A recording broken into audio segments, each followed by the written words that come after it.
तो आज रस्से भरी रसोई में बनने जा रही है पारंपरिक रूप से गांव की देहाती चने की भाजी। और इतनी टेस्टी, इतनी लाजवाब, इतनी अनोखी रेसिपी आपने कभी यूट्यूब में भी देखी नहीं होगी।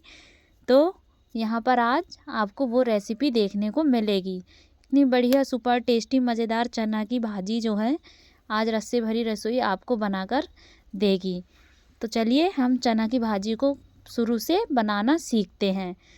तो हम यहाँ पर सबसे पहले जो हमारी चना की भाजी थी उसे बढ़िया तरीके से तोड़ लेते हैं। तो जिसमें मेरी मदद की है हमारी साइड वाली बुआ जी ने, और उनकी जो मंझली बेटी हैं वो दीदी ने हमारी बहुत हेल्प की भाजी तोड़ने में। क्योंकि अभी शुरुआत में जो क्या है, चना की भाजी के जो पेड़ रहते हैं छोटे छोटे रहते हैं, तो तोड़ने में थोड़ी सी दिक्कत सी जाती है।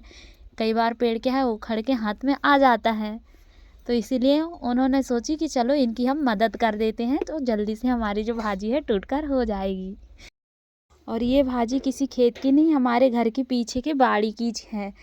हमने यहाँ पर कम से कम 1 kg के आसपास चना को लगा लिया था, जिससे कि हमें घर पर ही भाजी आसानी से मिल जाए। तो हमने हमारी बाड़ी में जो चना की भाजी रहती है, भटे, मेथी, हरी धनिया, लहसुन, पालक, लाल भाजी, इन सभी को बढ़िया तरीके से हमने घर में ही उगा लिया है। आप देख सकते हैं हमारी चना की भाजी कितनी फ्रेश, कितनी बढ़िया दिख रही है। बस गांव की ये विशेष रूप से ये विशेषता ही है कि यहाँ पर हर हमेशा ताज़ी ताज़ी सब्जियां ही मिलती हैं।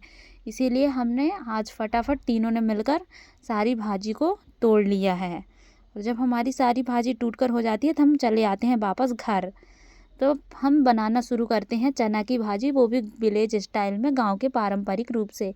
तो सबसे पहले हमने पतीले पे पानी को गर्म होने के लिए रख दिया है।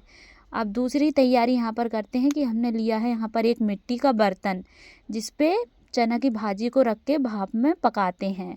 तो आप लोगों के पास यदि ये मिट्टी का बर्तन नहीं है तो आप इसे कुकर में भी बना सकते हैं। इस तरीके से कुकर में भी आसानी से भाजी बहुत बढ़िया तरीके से बनती है।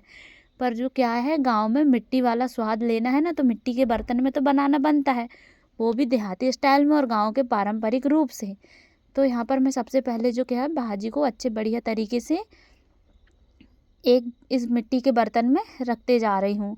जब हमारे इस मिट्टी के बर्तन में जितनी भाजी हमें चाहिए उस हिसाब से हम रख देंगे। फिर इसमें 3 मीडियम साइज के टमाटर जो कि फ्रेश हैं, और यहाँ पर मैंने 5 से 6 कलियाँ हरी मिर्चों की ली है। आप चाहो तो इनकी जितनी भाजी आपको तीखी चाहिए या फिर कम तीखी चाहिए तो मिर्ची आप कम ज़्यादा कर सकते हैं।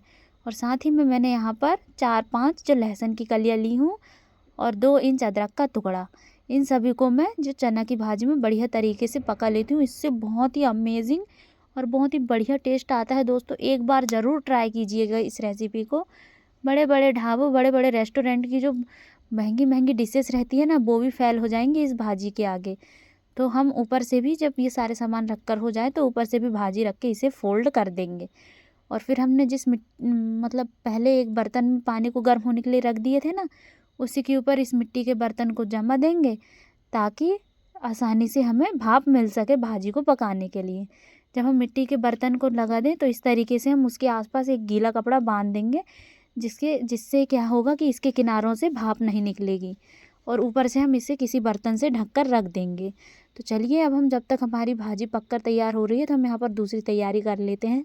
तो हमें यहाँ पर सिंपल सा लगेगा जो है चना की भाजी के तड़का लगाने के लिए। तो यहाँ पर मैंने बारीक कटी हुई हरी मेथी, 4 से 5 हरी मिर्चें ले ली हूँ, और 5 से 6 कलियाँ लहसुन की हैं, और एक प्लेट में भरकर क्या है हरा धनिया है।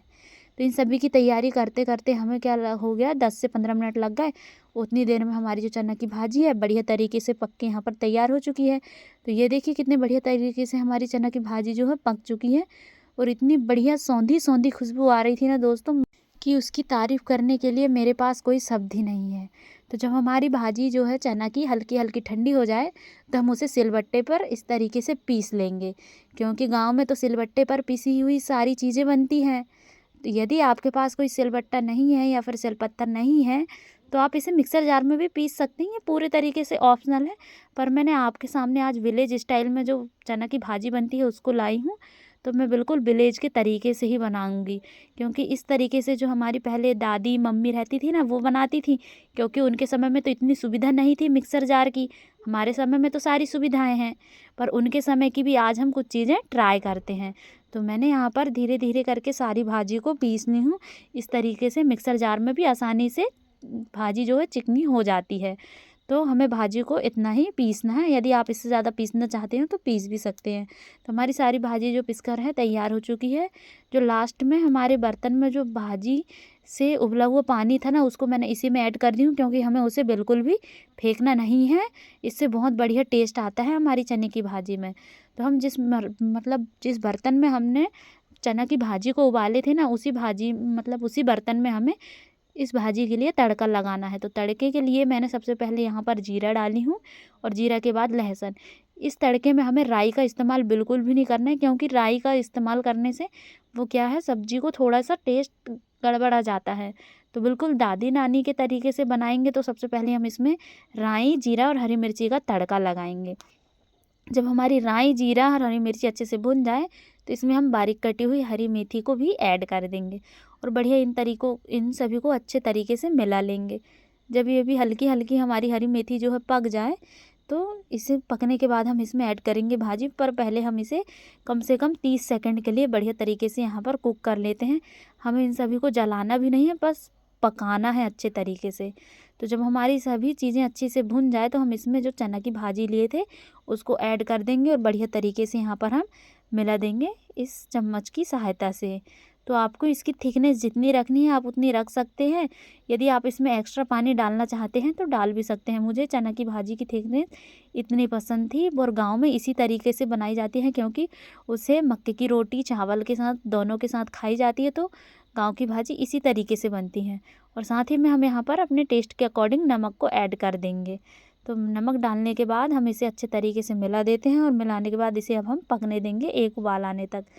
तो जब हमारी चना की भाजी में बढ़िया तरीके से एक उबाल आ जाए तो अब हम इसे ठंडा कर लेंगे। और हमने जो बारीक कटा हुआ हरा धनिया काटे थे ना, उसको भी हम इसी स्टेज में ऐड कर देंगे। तो ये लीजिए, हमारी भाजी जो है परोसने के लिए तैयार है। आप इसे गर्मा गर्म मक्का की रोटी और नए वाले चावल के साथ बिल्कुल सर्व कीजिए। इसका टेस्ट बहुत अमेजिंग होता है दोस्तों, और घर में बहुत पसंद आने वाली है ये चीज़ें सबको। जो लोग बाहर सिटी में रहते हैं, से बड़े बड़े शहरों में रहते हैं, इस तरीके से अपने घर वालों को गांव की याद ज़रूर दिलाइएगा। यहाँ पर मैंने चना की भाजी को मक्का की रोटी के साथ सर्व किया है। आप चाहो तो इसे पूड़ी, पराठे, चपाती के साथ किसी के भी साथ भी सर्व कर सकते हैं। तो आपको मेरी ये रेसिपी कैसी लगी मुझे कमेंट में ज़रूर बताएं।